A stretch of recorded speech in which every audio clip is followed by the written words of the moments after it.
Hai teman-teman, tahukah kalian apa itu jual beli? Manusia pada dasarnya adalah makhluk sosial, yang artinya dia tidak akan bisa terlepas dari kehidupan orang lain. Manusia tidak akan bisa menyelesaikan persoalan hidupnya sendirian. Ketika mereka lapar dan memerlukan makan, bisakah mereka melakukannya sendiri? Bukankah untuk bisa mendapatkan makanan, mereka memerlukan orang yang membuatkan makanannya, atau paling tidak yang membuatkan bahan untuk makanannya? Salah satu peran yang paling penting dalam kehidupan manusia adalah ketika mereka saling mencukupi kebutuhannya dengan cara melakukan transaksi jual beli. Kegiatan jual beli ini pada umumnya telah dilakukan sejak dahulu kala dengan berbagai macam sistem, mulai dari barter, uang komoditas, hingga uang kertas sebagaimana yang lazim digunakan sekarang, meskipun pada akhirnya masyarakat telah masuk ke era cashless society. Ini adalah era di mana uang kertas yang biasa dipegang dalam genggaman tangan ataupun dalam saku tidak lagi terasa, karena mereka telah berubah menjadi bentuk digital. Maka, alat pembayaran sekarang menjadi e-payment seperti GoPay, OVO, Dana, Link Aja, dan sebagainya. Jadi, pengertian jual beli adalah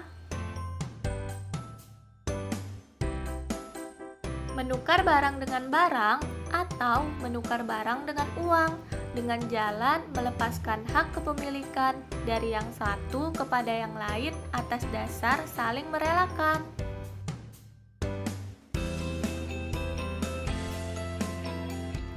Dasar hukum diperbolehkannya jual beli terdapat di dalam Quran Surah Al-Baqarah ayat 275 yang artinya Allah telah menghalalkan jual beli dan mengharamkan riba.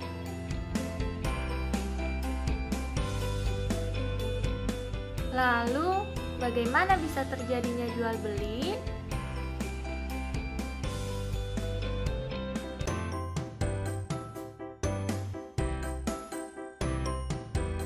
Jual beli dapat terjadi apabila memenuhi rukun-rukun dalam jual beli.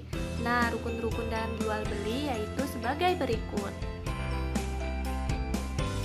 Yang pertama yaitu adanya penjual. Kedua, adanya pembeli. Ketiga, ada barang yang dijual.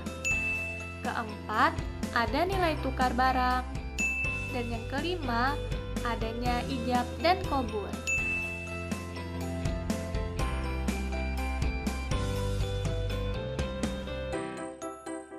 Selain rukun, juga terdapat syarat dalam jual beli.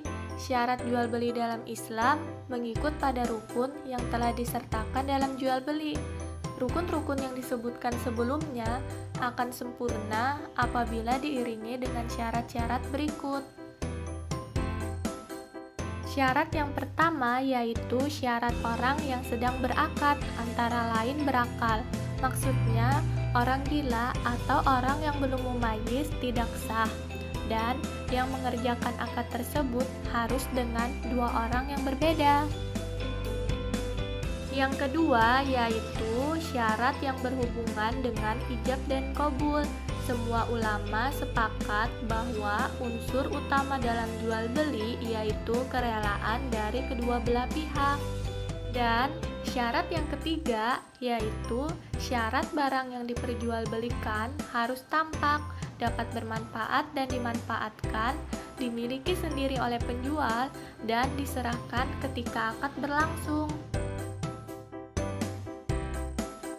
Jual beli yang dilarang dalam Islam terbagi menjadi dua, yaitu jual beli batil dan jual beli fasid.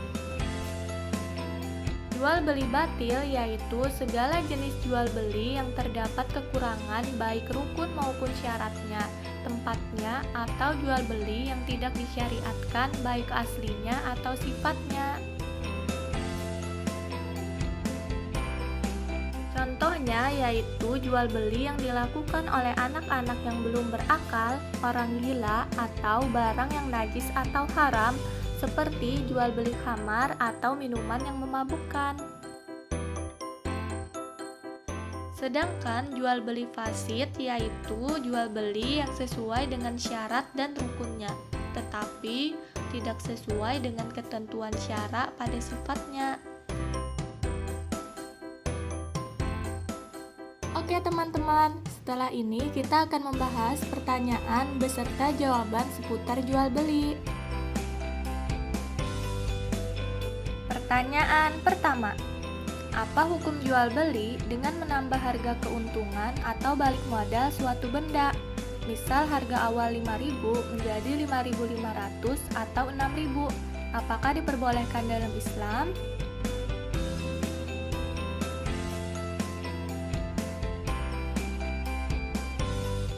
Hukum jual beli seperti ini diperbolehkan dalam Islam dan tidak termasuk riba.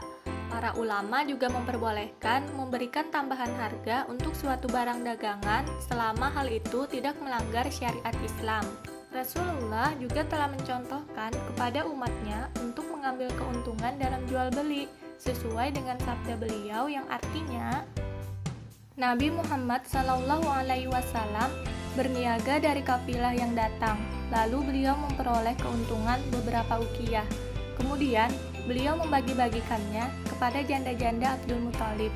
Lalu beliau bersabda, "Aku tidak akan membeli suatu perniagaan yang aku tidak mendapatkan harganya atau keuntungannya." Nah, terkait dengan batasan keuntungan, menurut syariah tidak ada batasan keuntungan maksimal yang ditetapkan. Pedagang bisa memasang keuntungannya sendiri sesuai dengan keinginannya, selama tidak mengganggu perekonomian masyarakat.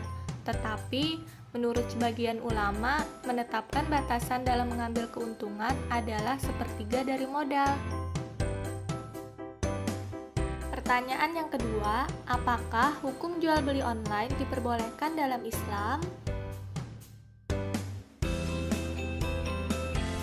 Jual beli online pada prinsipnya sama seperti jual beli offline.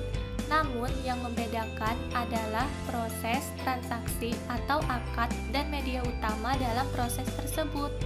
Hukum asal jual beli adalah boleh selama tidak ada dalil yang melarangnya. Karena itu, hukum dasar jual beli online sama seperti akad jual beli dan akad as-salam, yaitu bentuk transaksi yang pembayarannya ditangguhkan, tetapi penyerahan barang disegerakan atau dapat pula dilakukan sesuai kesepakatan kedua belah pihak. Dalam bertransaksi atau jual beli online diperbolehkan selama yang pertama, produk yang dijual halal dan baik barangnya. Kedua, kesesuaian harga dengan kualitas barang. Ketiga, jujur antara penjual dan si pembeli. Keempat, status atau biodata penjual dan pembeli haruslah jelas. Jual beli online diperbolehkan selama tidak mengandung unsur-unsur yang dapat merusaknya, seperti kezaliman, penipuan, kecurangan, dan sejenisnya, serta dalam pelaksanaannya memenuhi rukun-rukun dan syarat-syarat dalam jual beli.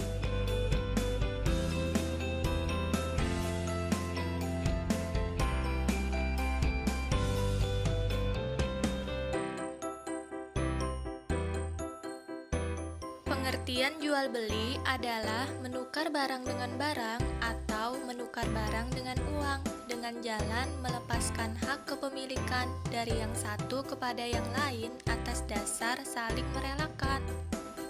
Rukun jual beli yaitu ada penjual dan pembeli, ada barang yang dijual, ada nilai tukar barang atau uang, dan adanya ijab dan qabul.